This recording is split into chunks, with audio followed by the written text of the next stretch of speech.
Hello friends, welcome to my YouTube channel IAS gate quiz. UPSC ESIC junior engineer civil का जो exam हुआ है 8 अक्टूबर का, जिसकी ऑफिशियल आंसर कीज अभी नहीं आई हैं, but as per request of the students मैंने ब्रीफ में solutions already IAS gate quiz का जो यूट्यूब चैनल है उस पर अपलोड कर दिया था। कुछ क्वेश्चंस में स्टूडेंट्स को फिर भी डाउट थे, that I have clarified in the comment section. And बहुत सारे स्टूडेंट्स की जो रिक्वेस्ट थी कि जो इसका पेपर लेवल है और जो सोर्स है पेपर का और जो कट ऑफ क्या एक्सपेक्टेड है, किस लेवल के स्टूडेंट्स को कितने मार्क्स आ रहे हैं, तो उनको इस एग्जाम में फर्दर आगे इंटरव्यू के लिए प्रिपरेशन करनी चाहिए। So as per their request we will be discussing in very brief. So let's start. सबसे पहले आते हैं कि जो हमारा कट ऑफ है उसको डिस्कशन करने से पहले हम ये डिस्कस करेंगे कि हमारा पेपर लेवल कैसा था। ठीक है, पेपर को मैंने ऑलरेडी सॉल्व किया कराया हुआ है और जो स्टूडेंट्स ने एग्जाम दिया था उनके फीडबैक के अकॉर्डिंग हम ये कंक्लूड कर सकते हैं कि जो पेपर का लेवल था वो मॉडरेट लेवल का था, बट अराउंड 30 से 40% जो क्वेश्चंस थे इसमें वो हमारे कुछ ट्रिकी और कंसेप्चुअल बेस्ड एनालिटिक क्वेश्चंस थे, जिसमें आपको जिन स्टूडेंट्स ने बहुत अच्छे से कंसेप्चुअल तरीके से पढ़ाई की होगी वही लोग उनको करेक्टली अपीयर कर पाएंगे।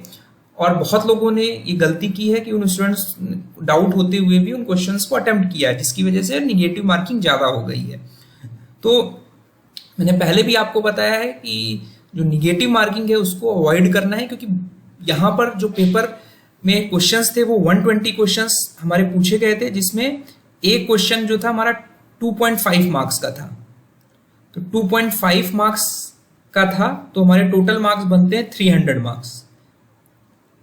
ठीक है, और निगेटिव मार्किंग थी कि जो मार्क्स हमारे अलॉटेड थे उसके 1/3 निगेटिव मार्किंग थी। तो 2.5 डिवाइडेड बाई 3 करेंगे आप तो 0.833 जो है वो हमारा पर क्वेश्चन एक गलत करोगे तो आपके 0.833 मार्क्स निगेटिव चले जाएंगे।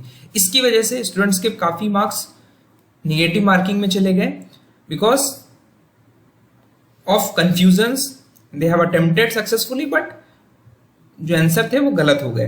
तो हम कह सकते हैं कि जो अबव मॉडरेट लेवल पेपर था, ठीक है, और जो बचे हुए क्वेश्चंस थे वो भी कोई हमारे प्रीवियस ईयर क्वेश्चंस या रिपीटेड क्वेश्चंस नहीं थे। अराउंड उसमें से जो हमारे बचे हुए 60 से 50% क्वेश्चन है, 60 से 70% जो क्वेश्चंस हैं वो हमारे न्यूली क्रिएटेड क्वेश्चंस थे, that were based on easy concept या फॉर्मूला बेस्ड क्वेश्चंस थे, जो कि अगर एवरेज स्टूडेंट्स ने अच्छे से पढ़ाई की है तो ये सभी क्वेश्चंस उसने अटेम्प्ट किए होंगे with certain percentage of accuracy.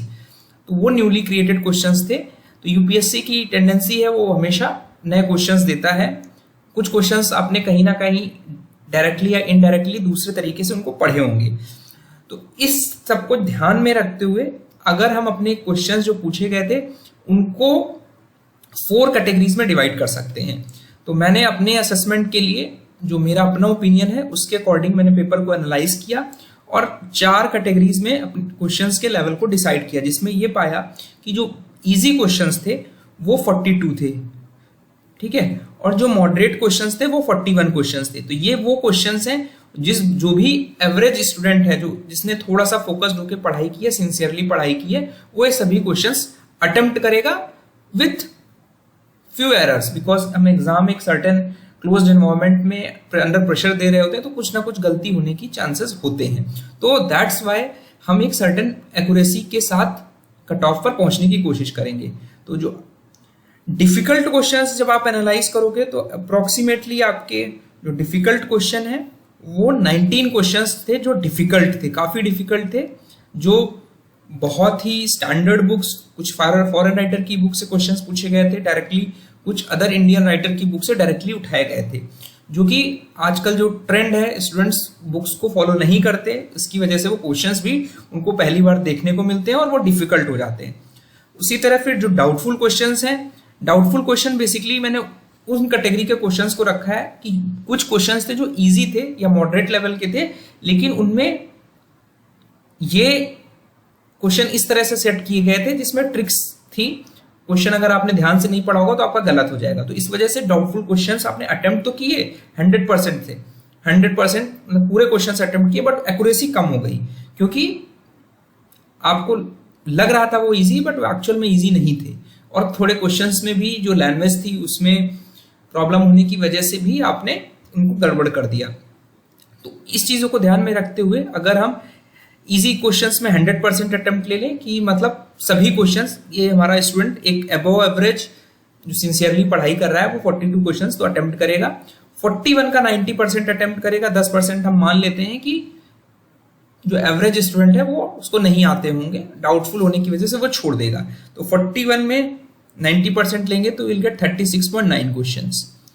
Doubtful questions की जो परसेंटेज अटेम्प्ट है वो मैंने बहुत कम लिया है, 40% लिया है, बेस्ड ऑन प्रिजम्पशन कि लगभग इसमें वही क्वेश्चंस जब दोबारा सेकंड या थर्ड राउंड में बच्चा पेपर करता है तो बाकी क्वेश्चंस जो नहीं आ रहे होते उनको ड्रॉप कर देता है अगर स्टूडेंट सिंसियरली पेपर दे रहा है और वो एग्जाम के लिए सिंसियर है। तो यहाँ पे हमने थोड़ा लोअर साइड में लिया है परसेंटेज, तो 19 का 40% आप लोगे तो 7.6 आता है। डाउटफुल क्वेश्चन 18%, 100% अटेम्प्ट लिया है, ठीक है। मोस्टली इन्हीं क्वेश्चंस में स्टूडेंट्स ने क्या किया, क्वेश्चन जल्दबाजी में अटेम्प्ट किए, ट्रिकी क्वेश्चंस थे, प्रॉपरली रीड नहीं किया, अंडरस्टैंडिंग के साथ अपीयर नहीं हुए, जिसकी वजह से आंसर गलत हुए। तो यहाँ पर हमारा जो अटेम्प्ट था वो 100% था, तो 100% यानी 18 क्वेश्चन। तो टोटल आप अटेम्प्ट देखोगे तो इट कम्स एट अराउंड 104.5। तो टोटल हमारे क्वेश्चंस थे 120, इनको आप ऐड करोगे तो you will get total 120 questions. और 120 क्वेश्चंस में 104.5 ये वो क्वेश्चंस हैं जो एक अबव एवरेज, जो अच्छे से सिंसियर स्टूडेंट है, जिसने अच्छे से पढ़ाई करके एग्जाम देने गया है, उसने this will be the good attempt, यानी 103 to 105 जो स्टूडेंट सिंसियरली पेपर दे के आ रहा है और ही हैज अटेम्प्टेड 103 to 105, तो वो एक गुड अटेम्प्ट हम कह सकते हैं। बट उसके साथ अब क्या इन्वॉल्व है, एक्यूरेसी इन्वॉल्व है कि वो क्वेश्चंस आपने कितनी एक्यूरेसी के साथ किए हैं। तो मोस्टली इजी क्वेश्चंस में आपकी एक्यूरेसी अच्छी रहेगी, इजी और मॉडरेट क्वेश्चंस में तो वी हैव कंसीडर्ड कि आप 10% क्वेश्चंस गलत करोगे, तो इसका 90% लोगे तो हमारा 37.8 ये आ जाएगा 90% और 36.9 का ये 90% आ जाएगा 33.21। जो हमारे डिफिकल्ट क्वेश्चन है वहां पे, बिकॉज वही क्वेश्चंस आप अटेम्प्ट कर रहे हो जो आपको थोड़ा श्योर एंड शॉर्ट है, जो 40% क्वेश्चन थे, 7.5 क्वेश्चन आपने अटेम्प्ट किया, लेकिन हमने उसमें भी 80% माना कि एक्यूरेट होंगे, यानी 10 क्वेश्चन आपने किया तो 8 क्वेश्चन आपके सही होंगे। तो इसको आप मल्टीप्लाई करोगे तो विल गेट 6.08, ठीक है। अब 18 में से आपके अज्यूम कर लेते हैं कि आफ्टर जो आंसर की अगर चैलेंज भी करोगे तो आपके 9 क्वेश्चन ही सही हो पाएंगे, बाकी 50% आपके क्वेश्चन गलत हो जाएंगे, ठीक है। तो इसमें आप ऐड करोगे तो विल गेट कि जो टोटल क्वेश्चन जो करेक्ट अटेम्प्ट हुए वो 86.09 हुए। तो इसका मतलब हमारे इनकरेक्ट क्वेश्चंस कितने हो गए, इनकरेक्ट क्वेश्चंस हो गए हमारे 104.5 माइनस 86.9, ठीक है। तो ये आ जाएगा हमारा 18.41। आप जो स्टूडेंट्स अच्छे हैं पढ़ने में उन्होंने ऑब्जर्व किया होगा कि उनके निगेटिव मार्किंग थोड़ी कम हुई है कंपेयर टू अदर, तो यहां पे इसको आपने 3 से डिवाइड कर लिया और 2.5 हमारा एक क्वेश्चन का वेटेज था। तो इसको आप सॉल्व करोगे तो यू विल गेट 15.33 मार्क्स, इसको मार्क्स में कन्वर्ट कर लिया आपने, यानी आपके 15.5 मार्क्स तो सीधे सीधे निगेटिव हो गए। और जो करेक्ट क्वेश्चन के अगेंस्ट में जो आपके मार्क्स बने वो कितने थे, 86.09 मल्टीप्लाइड बाई 2.5, तो ये आता है आपका 215 के करीब, ठीक है। अब इस 215 में अगर ये निगेटिव मार्क्स आप हटा दो तो इट कम्स अराउंड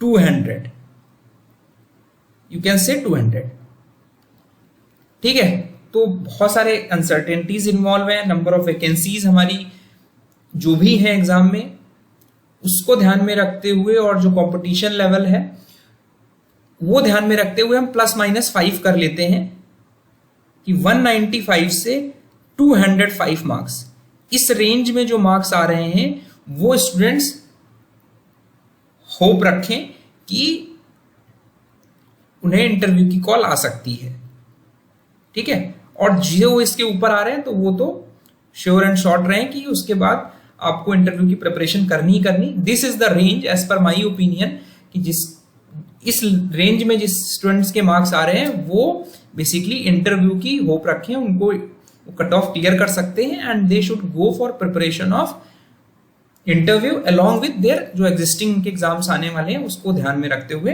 प्रिपरेशन आप करते रहें। तो this is just my opinion. अपना फीडबैक आप कमेंट सेक्शन में जरूर शेयर करिए, ठीक है। So thank you and all the best.